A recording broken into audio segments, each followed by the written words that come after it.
tell you a true story now.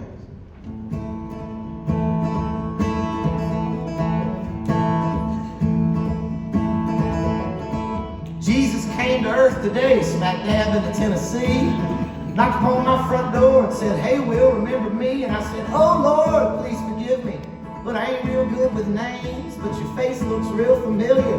Wait a second, is it James?" And he said, "No, no. He said, "It's Jesus, you know, the Son of God." And I didn't realize.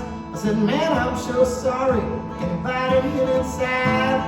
Offered him a sandwich because he was looking awful thin. And then I went and got nervous and said, "So, Jesus, where you been?" And he said, "Heaven." You know, I've been in heaven. Then I saw him looking at a picture from my wedding day of my wife and me and our 1-year-old son. I said, "I guess that's not okay." He said, "The truth is, all I care about is that you love and take care of your kids. Remember, I was born out of wedlock too, though some folks soon forget that soon forget." So we just sat there talking, watching the TV news. I asked him Fox or CNN. He said, "Will, I prefer the truth." I said, "PBS, okay, my friend." And we both had a laugh. And with the stories it kept showing, we started looking pretty sad. It was all war and death and hatred, poverty and greed. He said, "The rich folks and politicians are just starting to get to me. What part of love your neighbor is so hard to understand?" I said, "Don't take it too hard, Jesus. It's just take a drive, my man. Take a drive, my man." We hopped in my old Ford and went out for a spin. Drove past the military funeral where we saw these angry men with signs that said that God hates bags. And Jesus said, "Let me out." Walked up to him real calm and cool. And I heard one man shout, "Get out of here, you goddamn hippie. I can't wait for you to die." Jesus said, "I already did," and then smiled and waved goodbye. Got in and said, "Daddy doesn't hate nobody." That's an awful thing to say. Plus, Daddy knows what he's doing. He's the one that made him gay. God made him gay. So I went back to driving and then I saw him shed a tear. He said he also had made a mess of all the things that we gave you down here. All this war and global warming, no help for the sick or the poor. Maybe Daddy and I should just pull the plug. Y'all ain't worth it anymore. I said, "Whoa, Jesus, take it easy. I gotta pick my 2 sons up at 3.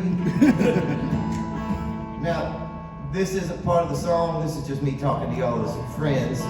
Though we may just be new friends, I did say that this is a true story, and I want to be honest with y'all. This part I made up when the song was written. I had kids in elementary school and middle school. One of them got out of school at 3, the other one got out at 4. But I didn't want to take the time to try to write. I gotta pick my just try singing. I gotta pick my 2 sons up at 3 and 4. That doesn't even sing well. And then the rhyme with 4 leads immediately to whore, and I just didn't want to do that. Sing a song about you, Jesus. So I just put them all together at 3 o'clock. I hope you can forgive my indiscretion. And just know that this part of the song is made up. Okay.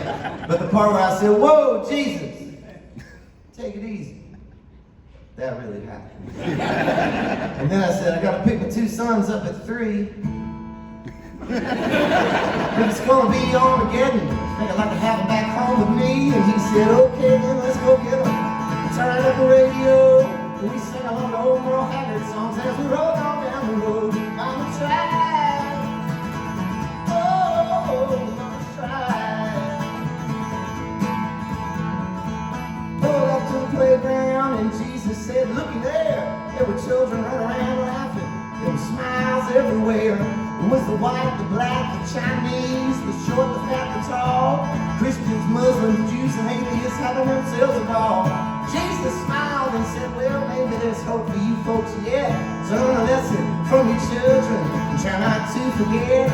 And I call off this doomsday into the world and go back home. It gets wild when I leave Daddy and John Lennon up there all alone. Oh yeah." I said, "Okay, Jesus, take it easy. I'll see you another time." And just like that, he was gone and everything seemed fine. I yelled, "One more thing, Jesus. Could you help me write some hits?" And in a big voice he said, "That I will if you quit writing songs like this."